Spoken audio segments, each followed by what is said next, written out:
Touchton, 1529 Gulf Coast Drive over on St. George Island, and also 610 Mac Drive out to Blue. Ms. Rogers, you're not on this list. Would you like to put it on there and see capture? Okay, there you go. With one at a time, Ms. Rogers. One at a time. I'm president of the Valdosta Lounge NAACP in Valdosta, Georgia, and we've spent the last year defeating the biomass plant in Valdosta, Georgia. Dr. Michael Noel, you already heard from. So our branch and Dr. Michael Noel's environmental organization worked very closely together, and we were at this point where it looks like it's going to be a done deal tonight. I've been reading your body language, and I have a feeling you guys are going to vote for this. But that's okay, because they had told us about 10 or 20 times that it was a done deal in Valdosta, and we still defeated it. And so I'd like to tell everybody here tonight, don't worry about it, just keep on doing what you're doing, and you can defeat this too. But I'm here because the NAACP was not on the list that Rentec put up there when they met with community groups, and I'm a little disturbed by that. And so is Amy, who is the local president. Wait. One at a time. Touchton, So, you're finished in Ms. Rogers. Gotcha, but I just want you to know she's the president here, and she invited me down. So the groups that were listed were all business groups. I didn't see the hospital, I didn't see the Board of Education, I didn't see groups like Apalachicola River Keepers, and I also have been talking to citizens here, and they tell me that you guys that are elected to office here never really hold town halls and meet with your constituents and ask them what their opinions are. And so I'm just a little like, you can't depend on a weekly newspaper to get the word out about an issue.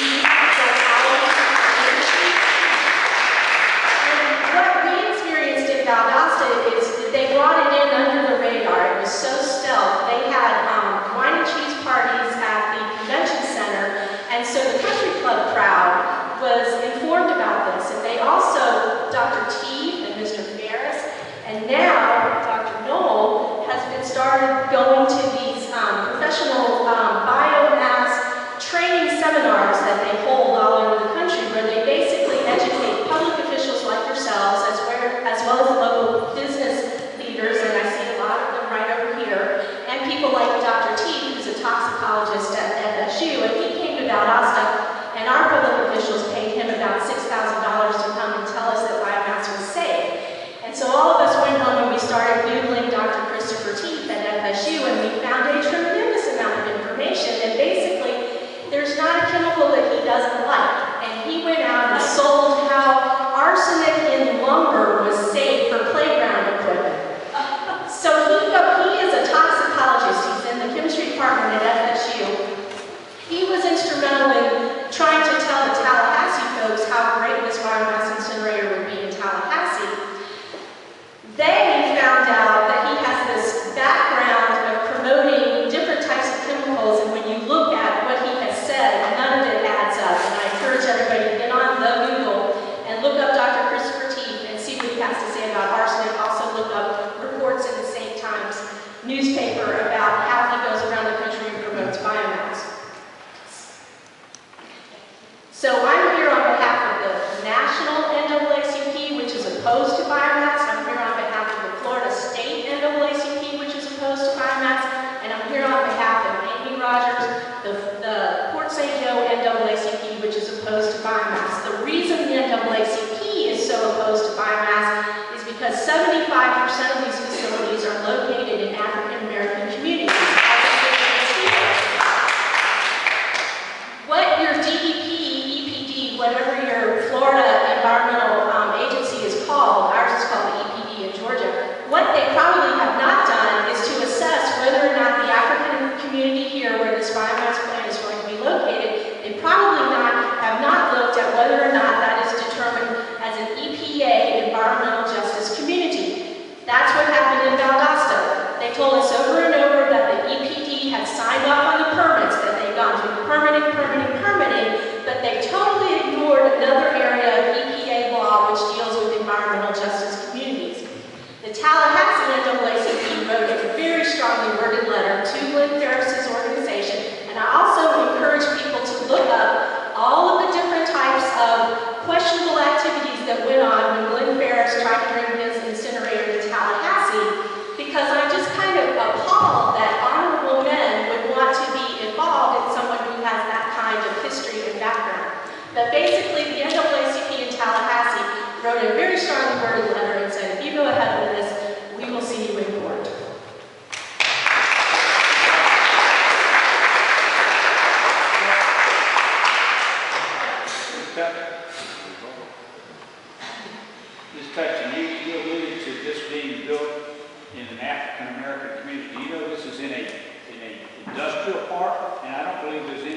houses anywhere near it. It's close to. I'm sorry? Sir, just look up and see whether or not it's designated an environmental justice community, because it doesn't matter if it's an industrial park. If they are within 1 to 2 miles of it, then that is considered an EJ community. You can look it up on the web. It's easy to do. I was just asking if you knew where it was going to be built. Well, It's within about a mile of the city, but it's not inside any community. I'm sorry, but it's Yeah. We can read maps too. That's not true. I'm sorry. If you want to speak, after Ms. Rogers. The majority of the people that will be affected by this plant, the biomass plant, is in the housing neighborhood. The majority of those people in Northport St. Joe, low-income poor people that live there in the community. NAACP is concerned with the fairness. We see an unfairness of this biomass plant being placed in a community of low-income people. As you look at housing neighborhood and you look at the Northport St. Joe community.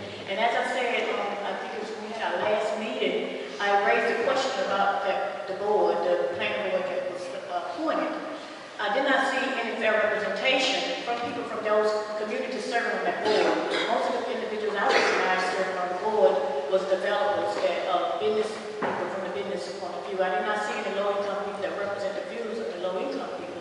And then as I viewed the presentation here tonight, it cited that civics organization and groups organization. And I just want to ask the representative from Medtech, who are those civics organizations and groups that you all met with from this community?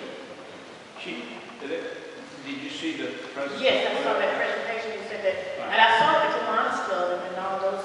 But that's it's not limited to those, but it mentioned about they met with civics groups and groups from the community, and I wanted to know what names are those civics and those groups that you met with. Ms. Rogers, that's what was on the presentation. I was just asking a question. He put it on the presentation that Rented had met with this community, and all I was saying, what was the name of the organization that Rented said in the presentation that they met with? And I thought he could answer that question. I don't understand exactly that. And those were the organizations on the presentation. That's the ones that I assume they met with. That's what was. And that's why I was directing my question to Mr. Representative from Rented. What was the names of the organizations, the groups that they met with, Rented met with from Rented? That was prior to G.B.R. acquiring the property, so that was the previous development. Because I was just If you're responding, your question after the PDR meeting was whether or not there was African American representation on that board. And there is. He was not at the meeting because of a prior commitment, but there is representation. That was a two-part question. An African American person, a low-income individual serving on that board. They did stated later on that an individual, Mr. Ronald Celeste, served on that board. But as far as in the community and involved in the community, Mr. Leslie, he's mostly out of town. And to meet with the people that who were really so affected by it, people with children, people from a low income. You don't have no one from that. Is that not your question? That was my question, but they was not able to give me an answer. And that's what I was just concerned with, a representative from people concerned on that board. And that's what I thought it should be included when you make a decision. Let's be fair and include everybody's viewpoint and you make that decision based on what you have received from everybody. But a decision based on just a statement of people left out, I don't think that's really fair.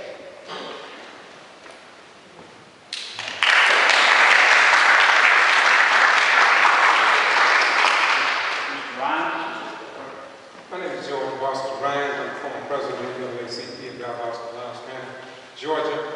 And we've been fighting biomass. And so much been said here tonight.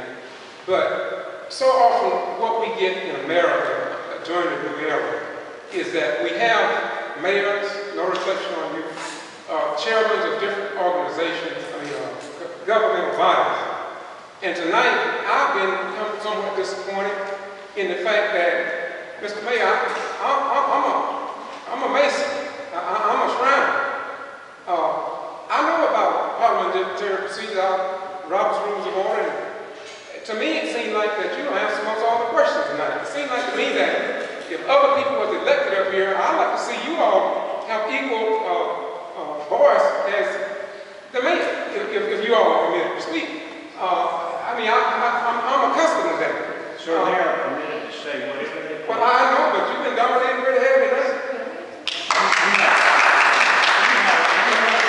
Well, I understand that. My point is this. Let me clarify. I like to be very clear. Chairman's, I thought, was to direct and to carry on the meeting in such a way that there's order, et cetera, et cetera. But you asked a lot of questions. And it seemed like to me that you are the ringleader. And as someone said before, it seemed like this is a done deal. But as Leigh Touchton said as well, in Valdosta they thought it was a done deal too. But when everybody got ready to eat, they had to cook over again. Because it wasn't as done as they thought.